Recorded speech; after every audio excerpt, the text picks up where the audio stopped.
Hi welcome to Lash class.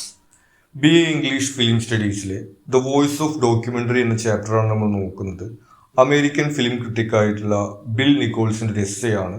നമ്മളിവിടെ ഈ എസ്സേയിലെ important പോയിന്റ്സിൻ്റെ ഒരു സമ്മറിയാണ് പ്രൊവൈഡ് ചെയ്യുന്നത്. നമുക്ക് നോക്കാം.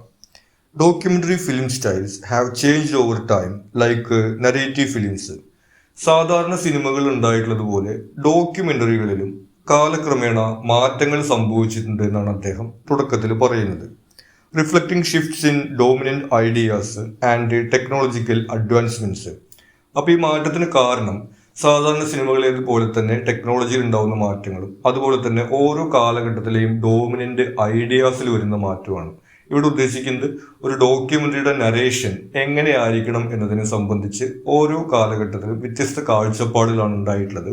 അത്തരം ഈ നരേറ്റീവ് ടെക്നിക്കുകളെ കുറിച്ചിട്ടാണ് ഈ എസ്സേക്കകത്ത് പറയുന്നത്. ആദ്യം വരുന്നത് ഡയറക്റ്റ് അഡ്രസ് അല്ലെങ്കിൽ ഗ്രേസോണിയൻ ട്രഡീഷൻ, അതും അല്ലെങ്കിൽ വോയിസ് ഓഫ് ഗോഡ് എന്ന പേരിൽ അറിയപ്പെടുന്ന നരേറ്റീവ് ടെക്നിക്കാണ്. Presenting information in a clear and authoritative way. അതായത് നമുക്ക് കണ്ടു പരിചയമുണ്ടായിരിക്കും, ഒരുപക്ഷെ ആനിമൽ പ്ലാനറ്റിലോ അല്ലെങ്കിൽ ഈ ഡിസ്കവറി ചാനലിലോ ഒക്കെ നമ്മൾ ഡോക്യുമെന്ററികൾ കണ്ടിട്ടുണ്ടെങ്കിൽ അതിൻ്റെ ഒരു സ്വഭാവമാണ് ഈ ഡയറക്റ്റ് അഡ്രസ് എന്ന് പറയുന്നത്. ഒരു നരേറ്റർ ബാക്ക്ഗ്രൗണ്ടിൽ നിന്നിട്ട് അതിനെക്കുറിച്ചിട്ടുള്ള കാര്യങ്ങൾ വിവരിക്കുന്ന ഒരു രീതിയാണ് ഇതിനകത്ത് ഉണ്ടായിരിക്കുക. Voice over narration often with a confident and knowledgeable tone. നേരത്തെ പറഞ്ഞതുപോലെ ഈ നരേറ്ററുടെ ടോൺ അല്ലെങ്കിൽ വോയിസ് എന്ന് പറയുന്നത് അയാൾക്ക് ആ വിഷയത്തെ കുറിച്ചിട്ട് എല്ലാം അറിയും എന്നുള്ള രീതിയിലായിരിക്കും. Narrator's version is presented as A fact or truth. ഈ നരേറ്റർ പറയുന്ന കാര്യങ്ങളാണ് ആ വിഷയവുമായി ബന്ധപ്പെട്ടിട്ടുള്ള സത്യം അല്ലെങ്കിൽ ഫാക്ട് എന്നുള്ള രീതിയിലാണ് അത് അവതരിപ്പിക്കപ്പെടുന്നുണ്ടായിരിക്കുക. Can be manipulative in complex topics.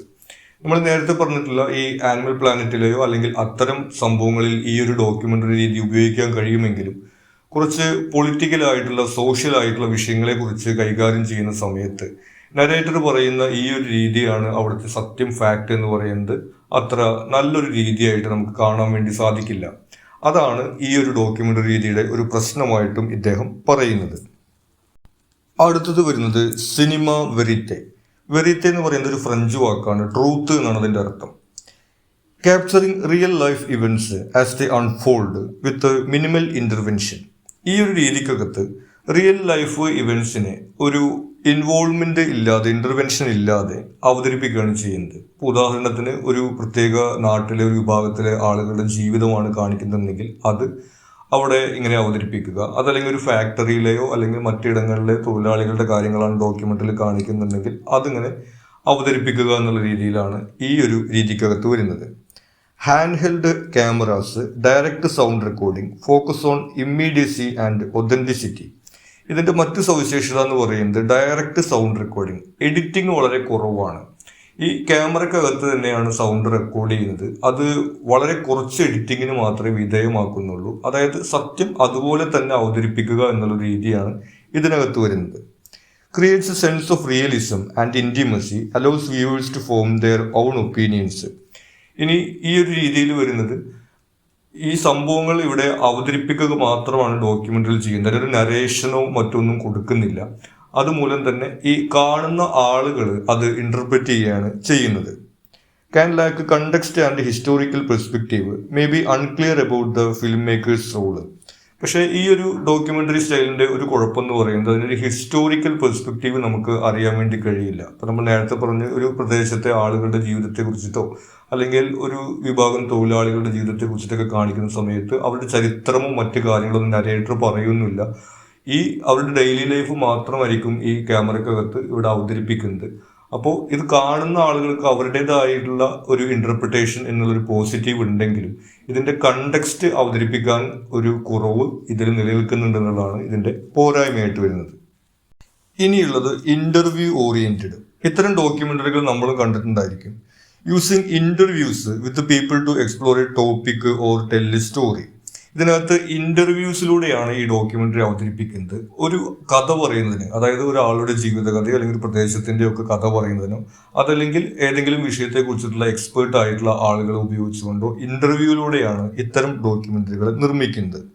In-depth interviews with key figures, witnesses or experts. നമ്മൾ നേരത്തെ പറഞ്ഞതുപോലെ കീ ഫിഗേഴ്സ് അല്ലെങ്കിൽ ഏതെങ്കിലും ഒരു ഇൻസിഡന്റിന്റെ വിറ്റ്നസ്, അതല്ലെങ്കിൽ അവിടെ വരുന്ന എക്സ്പേർട്ട് തുടങ്ങിയിട്ടുള്ള ആളുകളൊക്കെയാണ് ഇവിടെ ഇന്റർവ്യൂ ചെയ്യപ്പെടുന്നത്. Provides diverse perspective and personal experiences good for exploring social and political issues. സാധാരണഗതിക്ക് സോഷ്യൽ പൊളിറ്റിക്കൽ ഇഷ്യൂസുമായി ബന്ധപ്പെട്ട കാര്യങ്ങളാണ് ഇത്തരം ഡോക്യുമെന്ററികളിൽ വരുന്നത്. അവരുടെ ഒരു പേഴ്സണൽ എക്സ്പീരിയൻസിനെ കുറിച്ചിട്ട് ഡീപ്പായിട്ട് അറിയാൻ കഴിയും എന്നുള്ളതാണ് ഈ ഒരു മെത്തേഡിന്റെ ഒരു ബെനിഫിറ്റ് ആയിട്ട് വരുന്നത്.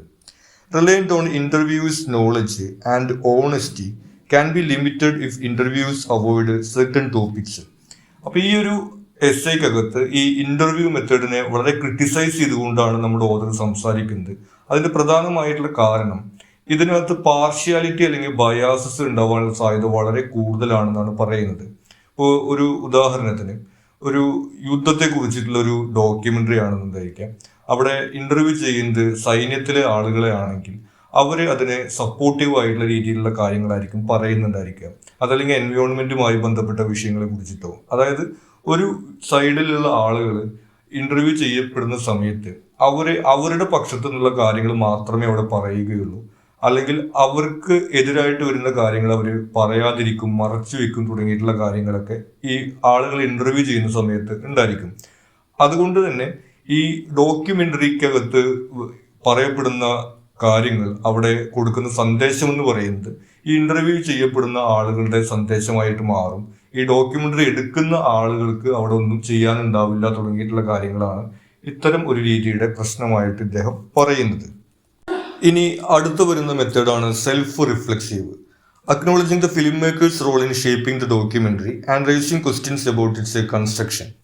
ഈ ഒരു രീതിക്കകത്ത് നേരത്തെ ഉണ്ടായിരുന്ന രീതികളുടെ പ്രശ്നങ്ങളാണ് പറയപ്പെടുന്നത്. ആദ്യത്തെ രീതിക്കകത്ത് നമ്മൾ കണ്ടതാണ്, അവിടെ നരേറ്റർ തന്നെയാണ് എല്ലാ കാര്യങ്ങളും പറയുക എന്നുള്ളതാണ് അതിൻ്റെ ഒരു പോരായ്മ ഉണ്ടായിരുന്നത്. ഇനി രണ്ടാമത്തെ രീതിക്കകത്ത് നരേറ്റർ ഒന്നും പറയുന്നുണ്ടായിരുന്നില്ല, ഓഡിയൻസ് തന്നെയാണ് എല്ലാം ഇന്റർപ്രറ്റ് ചെയ്യുന്നത്. മൂന്നാമത്തെ ഇന്റർവ്യൂ മെത്തേഡിനകത്താണെങ്കിൽ ഈ ഇന്റർവ്യൂ ചെയ്യപ്പെടുന്ന ആളുകളുടെ വോയിസിനാണ് പ്രാധാന്യം ഉണ്ടാവുന്നത്. ഡോക്യുമെന്ററി എടുക്കുന്ന ആളുകൾക്ക് അവിടെ വലിയ പ്രാധാന്യം വരുന്നില്ല എന്നുള്ളതാണ്. അതൊക്കെയാണ് ഇതിനകത്ത് ഉൾക്കൊള്ളിക്കുന്നത്. Blending interviews, narration and observation.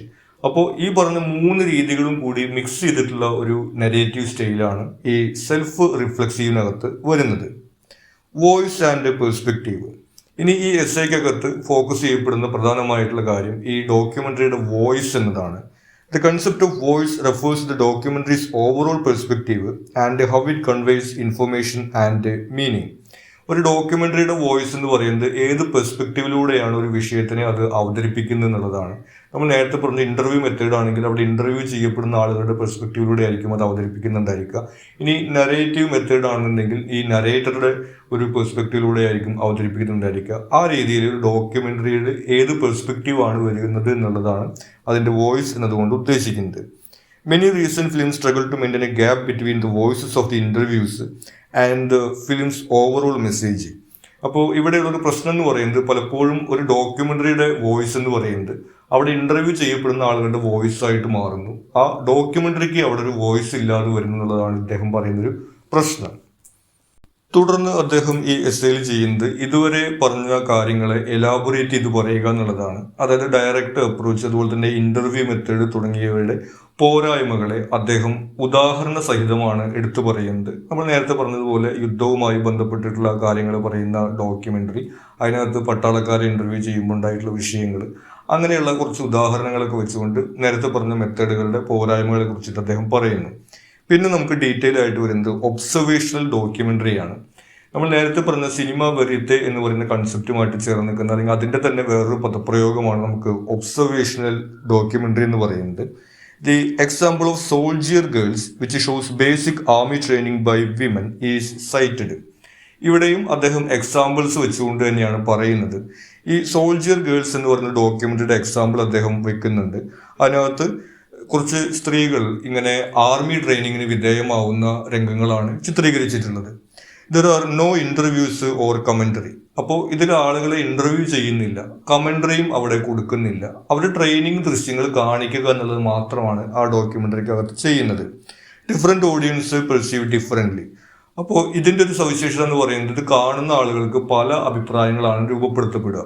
ഒന്ന് എന്ന് പറയുന്നത് ഈ ആർമി ട്രെയിനിങ് അല്ലെങ്കിൽ മിലിറ്ററിക്കകത്ത് ഇത്ര ഹാർഡായിട്ടുള്ള കാര്യങ്ങളാണെന്നുള്ള രീതിയിൽ ആളുകൾ ഒരുപക്ഷെ ചിന്തിക്കാം. മറ്റൊന്ന് വരുന്നത് ഈ യുദ്ധത്തിനകത്തൊക്കെ പങ്കെടുക്കണമെങ്കിൽ ഇത്ര ഹാർഡായിട്ടുള്ള ട്രെയിനിങ് വേണമെന്നുള്ളത് പോസിറ്റീവ് രീതിയിൽ കാണുന്ന ആളുകളുണ്ടായിരിക്കാം. അപ്പോൾ നരേറ്ററോ അതുപോലെ തന്നെ ക്യാരക്ടേഴ്സോ ഇന്റർവ്യൂവിലോ അല്ലെങ്കിൽ നരേഷനായിട്ടോ ഒന്നും പറയാത്തത് കാരണം കൊണ്ട് ഓഡിയൻസിന് അവരുടേതായിട്ടുള്ള അഭിപ്രായങ്ങൾ രൂപീകരിക്കാൻ സാധിക്കും. More examples including they call us misfits which documents a couple of runaway teenagers are cited. പിന്നെ വേറൊരു ഉദാഹരണം അദ്ദേഹം പറയുന്നത് ദേ കോൾ us മിസ്ഫിറ്റ്സ് എന്നുള്ളതാണ്. അതിനകത്ത് വീട് വിട്ട് ഓടിപ്പോയിട്ടുള്ള 17 വയസ്സുള്ള 2 കുട്ടികളുടെ കാര്യമാണ് അതിനകത്ത് പറയുന്നത്. അതും ഒബ്സർവേഷനിലാണ്, നരേഷനോ മറ്റു കാര്യങ്ങളൊന്നുമില്ല.